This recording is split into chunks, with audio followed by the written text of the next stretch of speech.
and especially now they changed their mission to like improving meaningful interactions between people. This my note if I die. Think I try to write this song 370 times. I can never say this, but I think for a reason that's so much bigger than me. Everyone like this record insane, this record insane. This record insane. Yeah. We are heading to Palo Alto. First time in Silicon Valley for me actually.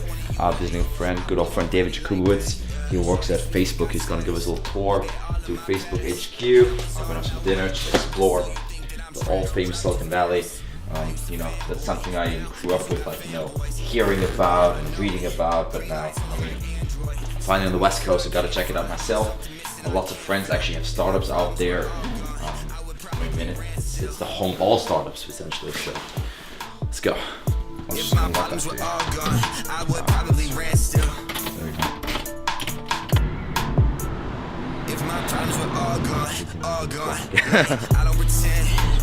People just go crazy on the DMs. I mean, you don't have to show the name, but like, motherfucker, it's monologue.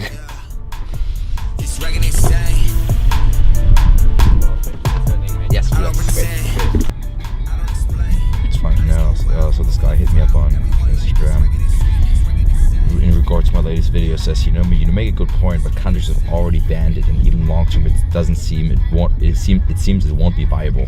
That's just my perspective. It seems more like a bubble than anything. So my reply was that regulation always comes before a major breakthrough, because you have to keep in mind we had China ban cryptocurrencies and exchanges and mining back in around August, I believe. You know, when it first got banned, you know, Neo took a huge dive, and it was perhaps a week later. When China reopened everything, reopened it at least like partially, because the whole idea is not like countries don't want to ban it. Countries simply want to be able to tax it. That's the only thing they really care about to a large extent. They want to be able to have some kind of say how they can regulate it, how they can tax it. So it's always going to be a give and take, you know. So we're gonna have it all. You know, people will say like, oh, we're not going to pay any taxes, everything's a free fall. Governments will push back, and then we'll say, okay, we'll give up a little bit. So it will always be a back and forth. Obviously, like, the ultimate outcome is not supposed to be that, you know, we give up all our freedoms that basically crypto would give us. But at the same time, some level of regulation will be a price that has to be paid initially to get mainstream adoption. And I think from that point forward, it can, once the power paradigm has shifted, we can get to a point where the pushback goes the opposite direction, so that the users will start, like, you know, pushing the regulation lower and lower and lower until we might get to a point, perhaps 30 years down the road, where we live in a more decentralized world, perhaps, you know, without borders, perhaps with decentralized governments. But that is, of course, a long way down the road, but it's just to be expected. You know, the road to mainstream adoption for crypto is not going to be smooth. It's not going to be happening overnight, and regulation and temporary bans are all to be expected. So I would not let that, you know, frighten you, but much rather be aware that that is coming, and to know how to play your cards. When the FUD is strong, that is really when you know what to be buying. So that's my 2 cents. Racks on racks, tell them pass it back. Let that baddie go if she tell me what I lack. We gon' get it, we gon' get it. Hoodie season, we gon' get it, we gon' get it. This the reason, yeah. Racks on racks, tell them pass it back. Let that baddie go if she tell me what I lack. We gon' get it, we gon' get it. Hoodie season, we gon' get it, we gon' get it. This the reason, yeah. I'm no good for my health. I was tryna find happiness somewhere else. But I searching, find nothing. You finding nothing. The girl I'm in love with. Training course at 412. Okay, so we gotta hurry up. Bullet, hey, 412 bullet, that looks like that.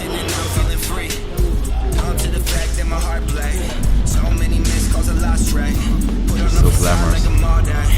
Deep down, feeling like I lost that. Feel like I lost myself. Feel like I lost it all. Am I the only one that feels like this? Anyone else feel like they hit that wall? Sick here, sir? Well, I'm calling the Uber straight to Facebook HQ. Well, actually, let's go to the street. Oh, this is the street. goes fast. I'm down 4%. You think we'll meet Zach today? Who knows? Maybe he's just getting off work, 5 o'clock, you know, finishing that 9 to 5 shift. You know, like with people, like, you know, what I find crazy about Shoe Dog is that people like, you know, Mark Zuckerberg, Jeff Bezos, Elon Musk, it's like, you know, it's very the decentralized role where there's this one guy that, like, without them, it would be like a make it or break for the company. You know, like Amazon would never exist without Jeff Bezos, or you know, Tesla and SpaceX and all that. Like it's tied to Elon. But when I read Shoe Dog, what really came around was like it was so much about the team. Like so many times I was thinking, you know, like you know, all these other guys have done so much for him, you know, like be it his coach, you know, who basically, like, you know, created the souls, and like, you know, who was like the big brand back then because he was like the Olympic coach. And then I don't remember his name, I think Johnson or something, the crazy salesman, you know, like he was always making fun of him. He's like, oh, this annoying guy, but like honestly, without Johnson, like, you know, he was the guy that was pushing hard. So I think, you know, Nike's a really cool story of teamwork, you know, and I think that's really what is part of the brand as well.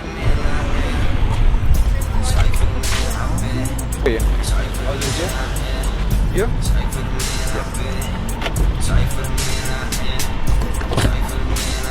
Hi, how are you? Good. Hello.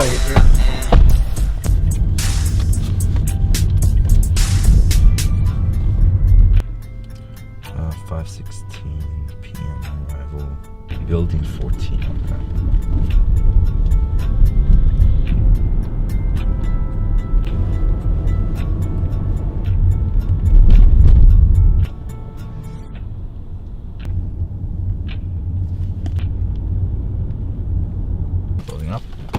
Thank you, sir. Thank you. It actually feels like a college campus. You know, like I think this is probably dormitories. Yep. What's up, my man? Good to see you. Nice This to is meet you, Roman. Roman. Nice to meet you. How many people work at Facebook? I mean, this is In total or in California? here in this office. Probably more than 10,000, I think. It's literally a campus. I was telling him it looks like a college campus when it started.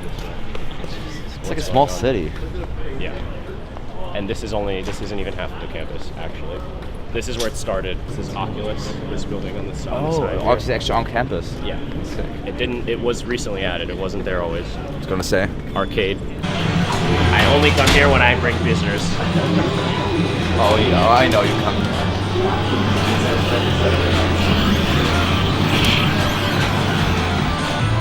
We're on 2-player, let's go. I mean, if you're a morning person and you like to wake up at 5 and you want to work from like 5 to 1 or 2, like you can do that. People leave work at 2 o'clock if they want. The only thing is that you can't, like, it kind of has to be somewhere in the middle so you can accommodate people's meeting schedules. Like, right, of course. You can't not be at meetings. Those There's also teams. like an informal cultural thing called Work from Home Wednesdays, where people just don't. You're kind of like looked down on if you schedule a meeting with someone on a Wednesday. It's kind of like a college freshman thing. Like if you do that, they know you're new. So this is one of the few restaurants on campus that you actually have to pay for. It looks fancier. Yeah. So usually like teams will have like nice events out here in the evening. You know, we had drunk and knock plants over. Another cafeteria. That's why I said, like, you know, campus, because like, so all these buildings, well, right now it's restaurants, but everything else is like actual like offices. Because I thought, like, you know, there's like campus, I thought it's like dorms. I mean, that's another part of like the work philosophy, right? Like if you have all this shit around, like they can't expect you to just be like focused 100% throughout the day, nor do they. Like they want you to like go take a 10-minute break and like get ice cream or like have a 2-hour long lunch, like, and get to know your coworkers and stuff like that. They're very flexible. And also it's an interesting story because basically this campus was utilized by a company called Sun Microsystems. Oh. Do you know? Yeah, they're not around anymore, are they? So yeah, I don't know much about them, but they always like, the story they tell you on your first day is always like, you know, the sign here, the Facebook sign with the thumb, the back of it it's actually the original Sun Microsystems sign, and they just put like a tarp over the front with a Facebook logo, and they tell you on the first day, like very, you know, kind of cliche, but also like pretty insightful. They want it to be a reminder. They want it to be a reminder that like nothing's guaranteed, and you know you got to keep growing and keep focusing on innovating and being Being the best. You know, being the best. Well, Because I guess at its peak, Sun Microsystems was like probably one of the top tech companies. But this is building 20. This is the cafe. People are lining up already. So usually I take a 6 p.m. shuttle home, and they start serving food at 5:45. So I'll like throw it in a box and like head home. Just head home. Like what do you think the company wants to accomplish? Because like they just want to own every like social interaction, and especially now they changed their mission to like improving meaningful interactions between people, and like you know about the newsfeed like changes that they've made. Yeah. The idea is that they are being receptive to the feedback that Facebook has just become this like bullshit, you know, place where you go to like look at random videos of cats. And, like, you don't actually. Which YouTube used to be. Right. And the idea of like social media has really like died. Like social media was supposed to be meant for you to like have meaningful interactions with like people you were close with, right? And it has become quite the opposite. It's just like getting tagged in like memes or seeing random videos, and like, which is also fine, like people like it, but it's like it's become addicting for people to use social media, and it's not for, you know, meaningful interactions that actually like contribute to your well-being. And I think like the whole social media like linkages to depression thing is very real for a lot of people. So I think Facebook is like aware of that and trying to combat it, both like on Instagram and Facebook, like the main app. Last summer I was working on the emerging markets team, which basically is trying to figure out ways to make Facebook more accessible in developing countries, because even though it's a free app, it's not free in most of the world because of data like costs, and it's very expensive. And I mean, India is like on the verge of like 4G right now, but anywhere in Africa you're on a 2G connection. If you want to download the Facebook app, it's going to cost you, I mean, it can cost you $5 or $10. Stream any type of video. Yeah, exactly. Oh, and plus with like autoplay video, like if you just scroll through your newsfeed for a minute, you will end up paying $10 or $15. Essentially, like in my book, I see the world ending in 2050 more or less because of a lot of like ways how technology can lead us in the wrong direction. Is that a real feeling too, or just the book? No, that's a real feeling. That's a real feeling. So we've got 30 years left. Right. But say I was sitting in a Starbucks and I was writing that, I was outlining. I was like, fuck, like I'll be alive during that time, right? So I was thinking, I was like, I hope somebody like guides in the right direction. So personally, I was like, you know what? I'm not the kind of type of person that sits back. Like I want to be a force like pushes it in the right direction. So for me, like the life goal is like to be a society leader. That's why I do personal finance stuff. To have that reach, to be an economic leader. Just you gotta build up wealth if you want, because like wealth equals your voice in today's world as much as you might hate it. And be a political leader. Maybe not necessarily be a politician, at least like, you know, be close with politicians, have some kind of way to affect policy making. Why is cryptocurrency relevant to your life at all if you think it's going to end in 30 years? When you want to focus on like something that's like more directly pressing to people? Oh, I think it's huge. I think it's huge because cryptocurrency, in a nutshell, is decentralization. Decentralization is one of the main ways how you're going to disempower a lot of those power plays that we have right now, be it governments, be it banks. Like if blockchain really succeeds, I can see that leading to the opposite, where it's more like a world without borders and a world without governments in the future. So I mean, the speculation is not like, even though that's where I make most of my money, it's not the most exciting part to me. I think the technology is really the exciting part, where we can, because they're even, you know, decentralizing voting so that, you know, you don't have old ladies in Boca Raton like counting like physical votes, but much rather everybody gets a token that is worth one vote, and maybe you know you integrate biometrics, so you scan your face, okay, it's you, check around, nobody's around, you're holding a gun to your face, and you can vote from home. And it's stored on the blockchain, so it's not like anybody counting it. Nobody can mess with it. Come back in the year to see where I'm at. Numbers get stacked all the way from the back of the pack into the man of the year. Got it like that. They told me yeah, so it's been a long, crazy day, but it was awesome for the first time getting to see Facebook HQ. It was really amazing that David took the time, you know, lead us around. I haven't seen him maybe in like 6 months, 7 months. But it's always great catching up, because there's not that many like-minded people that you'll find, and we always get along really well. the size of it. I mean, like, I knew obviously it was big, but that was just fucking massive. Like, the amount of people, the amount of desks, and also what I really found cool was how what's called like Mark's desk was like just in the middle of things, you know. It's not like the typical like corporate-y or like, you know, like in a finance firm where it's like the penthouse floor with the big view and the massive office. It's just like literally a desk in the middle of everything that could be just anyone else's desk. So that was very impressive. I think it also says a lot about Mark, you know, like what he's in it for. But yeah, very exciting to see, you know, what's to come for Facebook, just by seeing how many minds are at work at it, you know. Because obviously with that many minds, like 10,000 people working in that office, there will always be new innovations coming out of it. They tell me that I'm cocky, I tell them relax. I've had my fair share of hate, it's time to talk some smack. Got him like damn, he just keep on progressing. I just work until my craft is perfected. Yeah. Got him like damn, he just keep on progressing. I just work until my craft is perfected. Had to. Losing my mind, sleeping all these days. Wide awake, I can't help it, I'm this way.